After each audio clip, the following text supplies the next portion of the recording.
नमस्कार दोस्तों।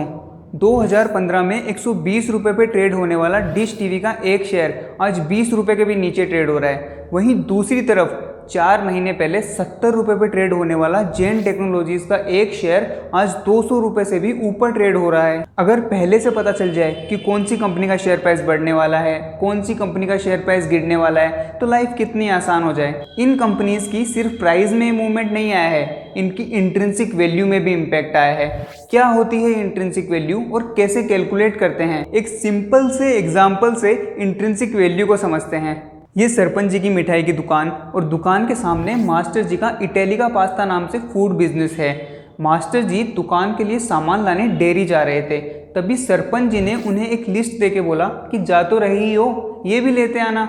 लेकिन जब डेयरी पहुंच के मास्टर जी को ये पता चला कि सरपंच जी के सामान की कॉस्ट 50,000 रुपये है, तो मास्टर जी को गुस्सा तो बहुत आया, फिर भी ये सोच के पेमेंट कर दिया कि वापस जाके सरपंच जी से ले लेंगे। लेकिन जब वापस आने के बाद सरपंच जी ने ये बोला कि अगले साल ले लेना 50,000 रुपये, तो मास्टर जी को ऐसा लगा जैसे नीरज चोपड़ा का जेवलिन थ्रो उन्हीं की छाती में आके लगा हो। मास्टर जी के चेहरे पे गुस्सा देख के सरपंच जी ने बोला 52,000 रुपये ले लेना अगले साल। लेकिन मास्टर जी का गुस्सा फिर भी कम नहीं हुआ। फिर जब जाके सरपंच जी ने 55,000 रुपये देने का वादा किया, तो जाके मास्टर जी का गुस्सा कम हुआ।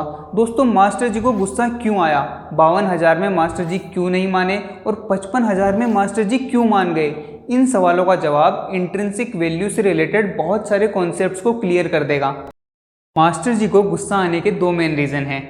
अगर ये पैसा बैंक में रखते तो कोई टेंशन नहीं थी। सरपंच जी भी वादे के पक्के हैं, लेकिन 1 साल बाद सरपंच जी की फाइनेंशियल सिचुएशन कैसी हो, या फिर अगर सरपंच जी चल बसे तो सरपंच जी को पैसा देने में ये जो रिस्क है, ये पहला रीज़न है गुस्से का। अगर ये 50,000 रुपये आज मिल जाते मास्टर जी को, तो वो इसे कहीं इन्वेस्ट कर सकते थे, सेविंग अकाउंट में, फिक्स डिपॉजिट में या किसी म्यूचुअल फंड में। उस पर जो इंटरेस्ट या रिटर्न मिलता, उस अपॉर्चुनिटी का लॉस हो रहा है। तो ये अपॉर्चुनिटी कॉस्ट दूसरा रीज़न है मास्टर जी के गुस्से का। 52,000 में मास्टर जी क्यों नहीं माने? मास्टर जी को सेविंग अकाउंट में भी 4% रिटर्न मिलता है।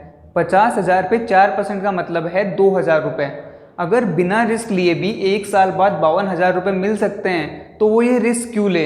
इस एक्स्ट्रा रिस्क लेने के लिए कोई एक्स्ट्रा रिटर्न नहीं मिलने की वजह से 52,000 पे मास्टर जी नहीं माने। और तीसरा सवाल, 55,000 पे मास्टर जी क्यों मान गए? पहले 2 सवालों से हमें ये समझ में आता है कि अगर हम आज किसी को पैसे दें, तो फ्यूचर में अपनी कैपिटल के साथ साथ 2 तरह के रिटर्न की एक्सपेक्टेशन होती है।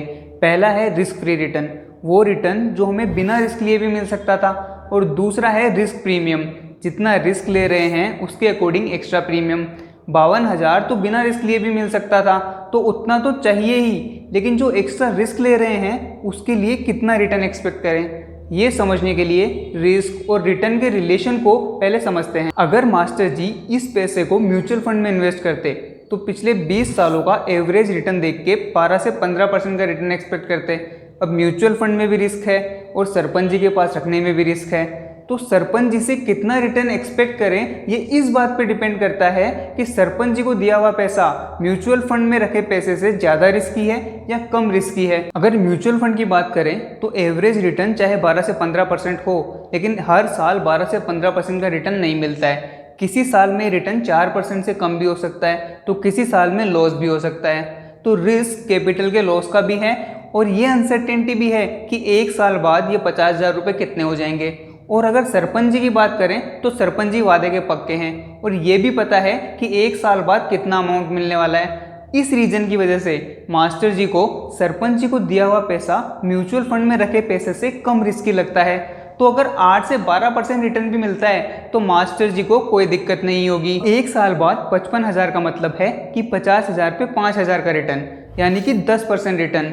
तो इसी वजह से मास्टर जी 55,000 के लिए मान गए। अब इस एग्जाम्पल का इंट्रिंसिक वैल्यू से क्या लेना देना है? इस एग्जाम्पल में 50,000 की वैल्यू फ्यूचर में 55,000 रुपये हो जाती है। टाइम के साथ पैसे की वैल्यू के चेंज होने के इस कॉन्सेप्ट को टाइम वैल्यू ऑफ मनी कहते हैं। फ्यूचर की 55,000 की वैल्यू को फ्यूचर वैल्यू और आज की 50,000 की वैल्यू को प्रेजेंट वैल्यू कहते हैं। दोस्तों, ये सिंपल सा एग्जाम्पल हमें ये समझाता है कि किसी भी असेट या शेयर की इंट्रिंसिक वैल्यू फ्यूचर में होने वाली इनकम की प्रेजेंट वैल्यू है। बेसिकली जिस कंपनी का प्रॉफिट फ्यूचर में ज़्यादा होने की उम्मीद है, उसकी इंट्रिंसिक वैल्यू बढ़ जाती है और जिस कंपनी का प्रॉफिट फ्यूचर में किसी रीजन से कम हो सकता है उसकी इंट्रिंसिक वैल्यू कम हो जाती है। जेन टेक्नोलॉजीज का शेयर प्राइस 70 से 200 तब पहुंच गया जब इस कंपनी को इंडियन एयरफोर्स की तरफ से 155 करोड़ रुपए का ड्रोन बनाने का नया ऑर्डर मिला। जिस कंपनी ने 2020-21 के पूरे साल में भी 50 करोड़ की सेल्स नहीं की थी, उसको अगर एक ऑर्डर ही 155 करोड़ रुपए का मिलेगा तो उसका प्रॉफिट तो बढ़ेगा ही, और आने वाले सालों में ऐसे नए ऑर्डर मिलने की उम्मीद भी बढ़ेगी। फ्यूचर में होने वाला प्रॉफिट बढ़ने से कंपनी की इंट्रिंसिक वैल्यू बढ़ गई और वैल्यू बढ़ने से शेयर प्राइस में इंक्रीज देखने को मिला। अगर मार्केट में एक रीसेंट डेवलपमेंट की बात करें तो ओला ने अभी अपना एक इलेक्ट्रिक स्कूटर लॉन्च किया है। रियलिस्टिक बात करते हैं, ओला की स्कूटर मार्केट में एंट्री से हीरो और टीवीएस की सेल्स पे अगर थोड़ा भी फर्क पड़ता है तो फ्यूचर में उनका प्रॉफिट एक्सपेक्टेशन से कम होगा, जिसका इफेक्ट इंट्रिंसिक वैल्यू पे और शेयर प्राइस पे भी देखने को मिल सकता है। ओला के लॉन्च, बाकी स्कूटर्स के साथ इसके कंपैरिजन और हीरो और टीवीएस के शेयर पे इससे जो इम्पैक्ट आ सकता है उस पर एक डिटेल्ड वीडियो बनाया है, जिसका लिंक मैं यहाँ ऐड कर रहा हूँ। इस वीडियो के बाद आप उसे भी जाके देख सकते हैं। हर सिक्के के दो पहलू होते हैं। ओला की सक्सेस से किसी को फायदा भी होगा। ओला की सक्सेस का फायदा उठाने के लिए कौन से शेयर्स में इन्वेस्ट करना चाहिए, इसको हम अगले वीडियो में देखेंगे। लेकिन उससे पहले ये समझिए, एक ऐसा इन्वेस्टमेंट जिसमें आपको एक साल बाद 55,000 रुपये मिलने वाले हैं और उससे आप 10% का रिटर्न चाहते हैं तो उसकी इंट्रिंसिक वैल्यू है 50,000 रुपये, जिसे हम इस तरह से भी कैलकुलेट कर सकते हैं। दोस्तों, अब इसी कॉन्सेप्ट को यूज करके एक शेयर की इंट्रिंसिक वैल्यू को कैलकुलेट करना सीखते हैं। इसकी जगह एक ऐसा इन्वेस्टमेंट जिसमें आपको 5 साल बाद 55,000 रुपये मिले तो उसकी इंट्रिंसिक वैल्यू होगी 34,151 रुपये। अब अगर कोई आपको ये बोले कि आज 40,000 रुपये इन्वेस्ट कर दो और 5 साल बाद 55,000 रुपये ले लेना, तो आपको पता है कि आपको इन्वेस्टमेंट नहीं करना चाहिए, क्योंकि 34,151 से ज़्यादा का कोई भी इन्वेस्टमेंट का मतलब है कि आपको 10% से कम का रिटर्न मिलेगा। और अगर कोई आपसे इस इन्वेस्टमेंट के लिए सिर्फ 30,000 रुपये मांग रहा है, मतलब ये अंडर वैल्यूड है, आपको 10% से ज़्यादा का रिटर्न मिलेगा। लेकिन शेयर मार्केट में ये कैसे पता करें कि कौन सा स्टॉक अंडर वैल्यूड है? दोस्तों, इस इन्वेस्टमेंट में और एक कंपनी में इन्वेस्ट करने में दो बड़े डिफरेंस हैं। इस इन्वेस्टमेंट में 55,000 का एक सिंगल अमाउंट मिल रहा है, लेकिन एक कंपनी को तो हर साल प्रॉफिट होता है। अगर 5 साल बाद मिलने वाले 55,000 के लिए हमें आज 34,151 रुपये इन्वेस्ट करने चाहिए, तो एक ऐसी कंपनी जिसको हर साल 55,000 रुपये का प्रॉफिट होता है, उसके लिए हमें आज कितना इन्वेस्टमेंट करना चाहिए? सेम कॉन्सेप्ट से इसको भी कैलकुलेट कर सकते हैं। एक साल बाद मिलने वाले 55,000 के लिए 50,000 प्लस 2 साल बाद के 55,000 के प्रॉफिट के लिए 45,455 का इन्वेस्ट करना चाहिए, प्लस 3 साल बाद वाले प्रॉफिट के लिए 41,322 रुपये, प्लस 4 साल बाद वाले 55,000 की प्रेजेंट वैल्यू, प्लस 5 साल बाद वाले 55,000 की प्रेजेंट वैल्यू। लेकिन कहाँ तक ऐड करेंगे?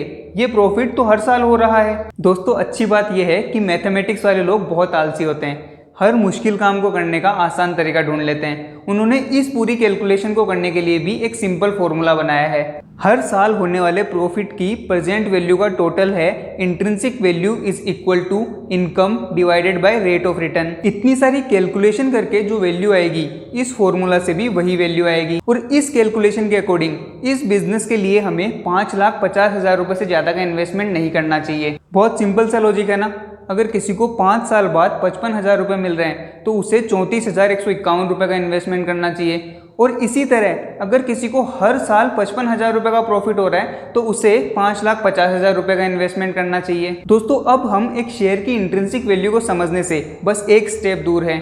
हमारे एग्जाम्पल में और एक शेयर में इन्वेस्ट करने में सेकंड डिफरेंस ये है कि इस एग्जाम्पल में हर साल 55,000 का प्रॉफिट हो रहा है, लेकिन हम इन्वेस्टमेंट ऐसी कंपनी के शेयर में करना चाहते हैं जिसकी इनकम हर साल ग्रो करे। दोस्तों, इंट्रिंसिक वैल्यू के फर्स्ट वीडियो में हमने इटैलिका पास्ता के एक शेयर की इंट्रिंसिक वैल्यू कैलकुलेट की थी। अगर आपने वो वीडियो नहीं देखा है तो इस वीडियो के बाद जाके उसे भी जरूर देखें। इटैलिका पास्ता का एक साल का प्रॉफिट 300 करोड़ रुपए और ये प्रॉफिट हर साल 10% से ग्रो करेगा, ऐसी एक्सपेक्टेशन है। इटैलिका पास्ता नया बिजनेस होने की वजह से इस कंपनी के शेयर में इन्वेस्ट करना म्यूचुअल फंड में इन्वेस्ट करने से भी ज़्यादा रिस्की है और इसी वजह से इस कंपनी से 20% के रिटर्न की एक्सपेक्टेशन है। एक साल बाद 300 करोड़ से 10% ज़्यादा की इनकम होगी और उसकी 20% की रेट से प्रेजेंट वैल्यू ऐसे कैलकुलेट होगी। ये वही फॉर्मूला है जो हमने 55,000 के इनकम वाले इन्वेस्टमेंट की वैल्यू को कैलकुलेट करने के लिए यूज़ किया था। लेकिन ये तो सिर्फ एक साल बाद होने वाली इनकम की प्रेजेंट वैल्यू है। इसमें हम ऐड करेंगे 2 साल बाद होने वाले इनकम की प्रेजेंट वैल्यू और उसके बाद फ्यूचर में होने वाले हर साल के इनकम की प्रेजेंट वैल्यू। फ्यूचर में होने वाली जितनी भी इनकम है उसकी प्रेजेंट वैल्यू का टोटल होगा intrinsic value is equal to income multiplied by 1 plus growth rate divided by required rate of return minus growth rate. इस फॉर्मूला से इटैलिका पास्ता कंपनी की वैल्यू आती है 3300 करोड़ रुपए। और अब अगर हमें इससे एक शेयर की इंट्रिंसिक वैल्यू कैलकुलेट करनी है तो हमें इटैलिका पास्ता के टोटल शेयर से इस पूरी वैल्यू को डिवाइड करना होगा। दोस्तों इटैलिका पास्ता के टोटल 15 करोड़ शेयर्स हैं और अगर हम उससे डिवाइड करके एक शेयर की वैल्यू निकालें तो एक शेयर की इंट्रिंसिक वैल्यू आती है 220 रुपए। लेकिन यहाँ जो हमने एग्जाम्पल यूज किया है और एक रियल शेयर के इन्वेस्टमेंट में एक बड़ा डिफरेंस होता है। इस एग्जाम्पल में हमने इटैलिका पास्ता की ग्रोथ रेट 10% रखी है, लेकिन रियल वर्ल्ड में ऐसा नहीं होता है। हो सकता है स्टार्टिंग के ईयर्स में कंपनी लॉस में हो या स्टार्ट में ग्रोथ रेट इंक्रीज होती रहे और बाद में जाके स्टेबल हो। तो इस केस में एक कंपनी को वैल्यू करने के लिए जो मेथड यूज करते हैं उसे डिस्काउंटेड कैश फ्लो मेथड कहते हैं। ये मेथड भी सेम कॉन्सेप्ट पे बेस्ड है जो हमने प्रेजेंट वैल्यू कैलकुलेट करने के लिए इस वीडियो में सीखा है। डिस्काउंटेड कैश फ्लो मेथड को हम इंट्रिंसिक वैल्यू के अगले पार्ट में सीखेंगे और फ्यूचर वीडियोस में हम एक्चुअल शेयर्स की इंट्रिंसिक वैल्यू को भी कैलकुलेट करेंगे। इंट्रिंसिक वैल्यू से रिलेटेड आपको कोई डाउट है या स्टॉक मार्केट के कौन से नए वीडियोस आप देखना चाहते हैं, ये कमेंट करके जरूर बताएं। उम्मीद करता हूं कि इस वीडियो से आपको कुछ नया सीखने को मिला होगा। दोस्तों अगले वीडियो में मिलते हैं। साथ आने के लिए धन्यवाद।